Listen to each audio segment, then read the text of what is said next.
Welcome, beautiful Paris Saint-Germain family. With the upcoming Paris Saint-Germain versus Spurs game coming up, I thought to myself, let's look back our UEFA Super Cup final, individual performances, team performances, and how do I see anything from this game translating into the upcoming Champions League game we have between the two clubs. First thing to take a look at is the stats, obviously. Paris Saint-Germain had 74% possession, and yes, Spurs did have a 2-0 lead in the 48th minute, but they were parking the bus in the second half with 22%, and they were parking the bus in the first half with only 29%. So this is something that will once again go into the next game. I was recently watching like 30 minutes of the Arsenal-Spurs game, and Spurs were just parking the bus, didn't have a single shot attempt. First of all, message to Spurs fans, you should be against this football. The same way you were somewhat against Ange's full-out, all-attacking football, you should be. At least that's entertaining. This is just garbage. Like, Spurs are still a mid-side. Yes, you're sitting 9th in the Premier League compared to what you finished 18th, 16th in the Premier League last season, but it don't matter. You're still a loser. So I don't understand why Spurs wants to play this football. I don't understand why Spurs hired Thomas Frank, legit a terrorist. There's a difference between a coward and a terrorist. Thomas Frank is the definition of a terrorist. And that's why we saw Van de Ven and Jed Spence not want to shake hands with him after the game. I disagree with that. I think they can show every single bit of frustration, but not in front of the camera, not in front of the fans, because, you know, that's going to take down everything. The media's going to talk about it and everything. But it just shows you that the players do not respect Thomas Frank as a manager and definitely not as a man. But going back to this game, this was Spurs' game plan, sit back, go on the counter, but they didn't really do anything from the counter. I mean, they had one big chance the entire game, 5 shots on target, and 2 of that was the goals that they scored. And both of their goals, both the Van de Ven and the Romero goal, both of them came from very long set pieces. So they basically were 35 yards out, put the long ball, aim for one of the big dudes, and hope Paris Saint-Germain does not defend it that well. And this is something that could happen once again. We saw that, you know, that's the thing with the Premier League teams. They're so boring in the sense that they're all the same. They all just want to defend, park the bus, and play on set pieces. And I definitely think Spurs will do that because that's a little bit of our weaknesses. We're not, you know, that goes for most teams. We're not the best against a team that just sits back and doesn't want to play football. And obviously, when it comes to set pieces, that is not one of Paris Saint-Germain's strengths. I mean, that's not something we focus on, to score set pieces or to defend set pieces. We focus on playing football, the sport that we are playing. So I definitely think Spurs will once again try to score set pieces against us, and we'll have to defend it better than last time. And I mean, when we defend set pieces, we can be really good. We played 2 games versus Liverpool in the knockout stages, 2 games versus Arsenal, and 2 games versus Villa, and didn't concede from a single set piece goal the entire knockout stage against Prem teams that are so good at set pieces. Even Inter Milan in the Champions League final, they scored 2 corners versus Barca, 2 corners versus Bayern, but they couldn't do that against Paris Saint-Germain. So I think it's mostly mentally. We just have to be mentally ready to suffer from, even they probably play long throw-ins as well, just like Arsenal. So we got to suffer from those aerial duels and everything. But as you can see right here, football does not lie. Paris Saint-Germain, and we were poor in this game. Like, let's not over-exaggerate it. Paris Saint-Germain were not good this game. We only had 3 shots on target and 1 big chance. Well, I've just seen it. This is genuinely terrible. Obviously, the goal, Kangin Lee banger, and I think Gonzalo Ramos. Yeah, that's the only big chance we had in the entire 90 minutes. In the first half, 4 shots, not single shots on target. So, Paris Saint-Germain were not that good.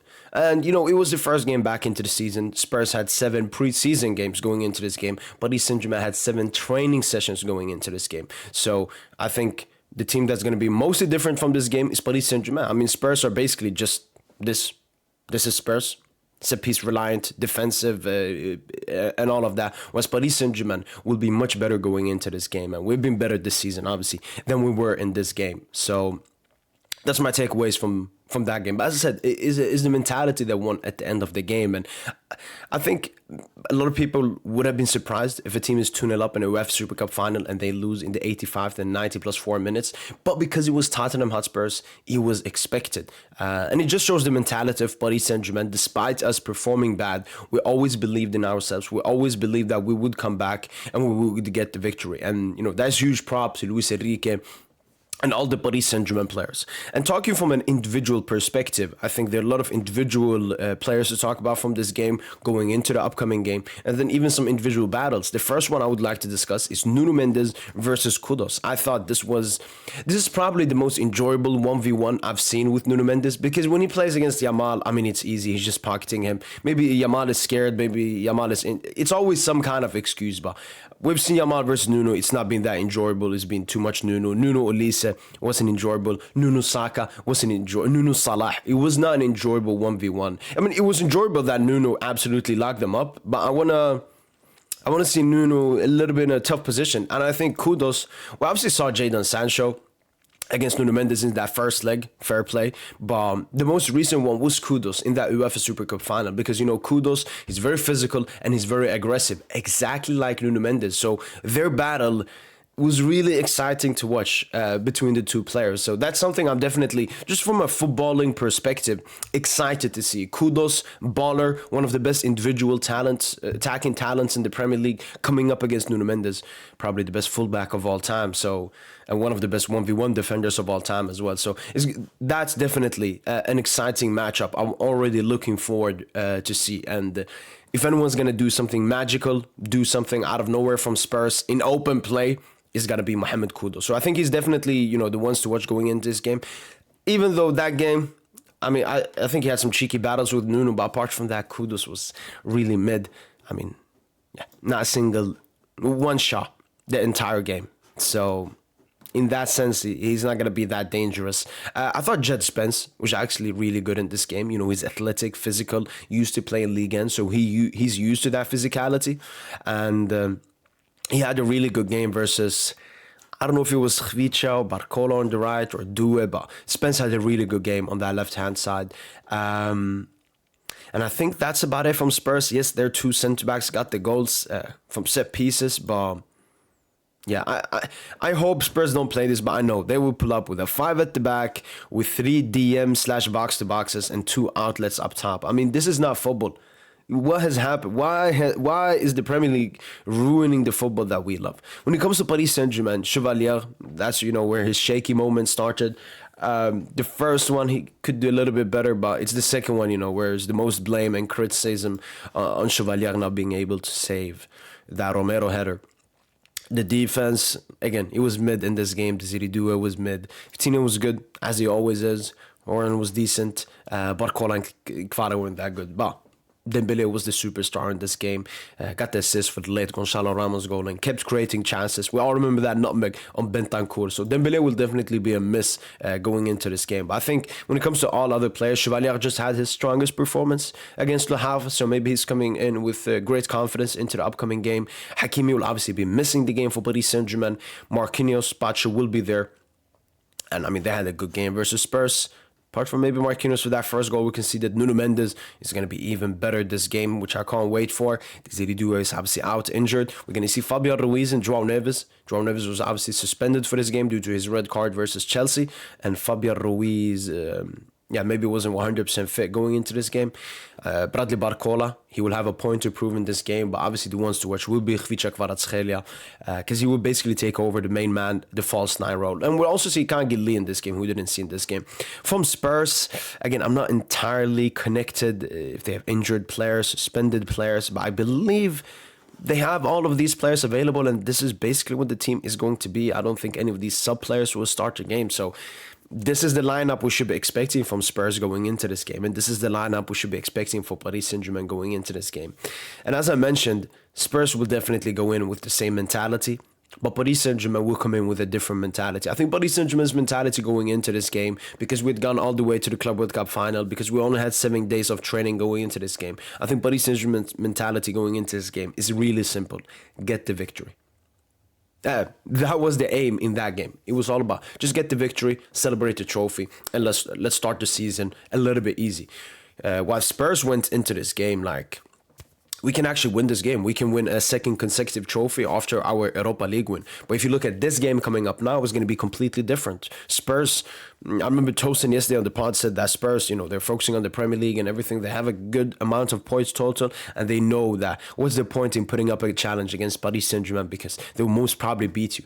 So Spurs are coming into this game basically not wanting to get embarrassed, whilst Paris Saint-Germain, I think they're coming into this game to embarrass Spurs. We've seen that from Paris Saint-Germain so far in the Champions League this season. We beat Atalanta 4-0, Leverkusen 7-2, beat Barca, but we recently lost to Bayern, which means we're even more mentally motivated to go on to win this game. So the mental thingy going into this game is going to be different. The physical preparation, especially from Paris Saint-Germain. Now we've played 4 months of football going into this game, just like Spurs. So Paris Saint-Germain are way more ready, and that's why I tweeted on Twitter, "Let's get revenge versus Spurs." And people are like, "You beat Spurs, how are you going to get revenge?" And I said, "Yeah, 2-2 in 90 minutes. Yeah, no, that's not what I expect from Paris Saint-Germain, especially against a terroristic side like this Tottenham Hotspurs side."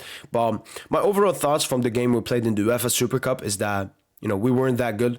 Spurs made the game really tough to win. They definitely went at our weaknesses by sitting back and playing long balls and long throw-ins. They got a 2-0 lead. But again, it was the mentality that got Paris Saint-Germain over the edge towards the end. It felt like Spurs, I don't know, when we scored that when Kangeli scored that banger, I nearly felt, yeah, we're going to come back. Because, I don't know, I just felt Spurs lost faith in themselves and respected PSG a bit too much. They know how good we are, but you shouldn't respect the opponent that much. And obviously, it's a little bit of a small club mentality.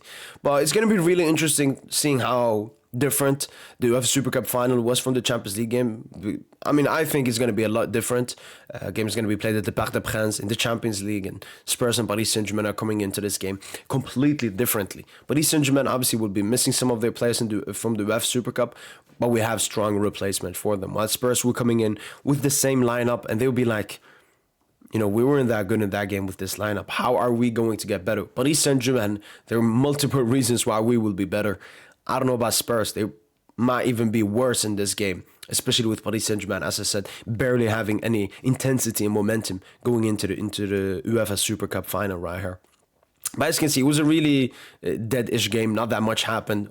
2 big chances for both teams in 90 minutes of football is a little bit embarrassing. We can even talk a little bit about the penalty shootout.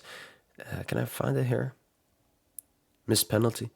Yeah. So Solanke scores. Obviously, Vitinha surprisingly misses it was his second consecutive penalty miss. He obviously missed versus Arsenal in the semi-final as well. Then you got Bentancur goal, Gonçalo, Van de Ven misses his pen, Dambu scores. And I remember Tell, that was a really predictable penalty miss. I knew that he would miss the penalty. Kangeli scores, Pedro Porro, Nuno Mendes puts a top right corner, and Paris Saint-Germain win the game late on. It was a great UEFA Super Cup. It was definitely enjoyable. It was like one of my highest viewed watch-alongs on the YouTube channel as well. So yeah, honestly, let's hope for an exciting game. And I genuinely hope Spurs try to play football. Yes, you might lose. Yes, you'll probably lose. But at the end of the day, you can leave with some kind of dignity. Because what's the point? It's like the derby today. What's the point in parking the bus and losing? I don't understand this mentality. The 2025 new men's woke mentality is genuinely disgusting. It's genuinely there's no pride, there's no dignity anymore left in these men, because this is completely unacceptable. Playing like this in a final, in a game where Paris Saint-Germain were not good at all, where the Spurs could have gone at Paris Saint-Germain, where Kudos maybe could have created something. So yeah, the mentality of Spurs keeps proving itself, I guess. But yeah, that's my overall thoughts on the UEFA Super Cup final between Paris Saint-Germain and Spurs, and a little bit of some of my thoughts going into this game. More Paris Saint-Germain Spurs content will be coming up in the upcoming days, including a pre-match podcast, tactical video, preview, and so on. And obviously, we'll be live with a live watch-along for the game between the two clubs. So yeah, hopefully guys have enjoyed this video. That's been it from boy PSG, and as usual, allez, allez, allez Paris.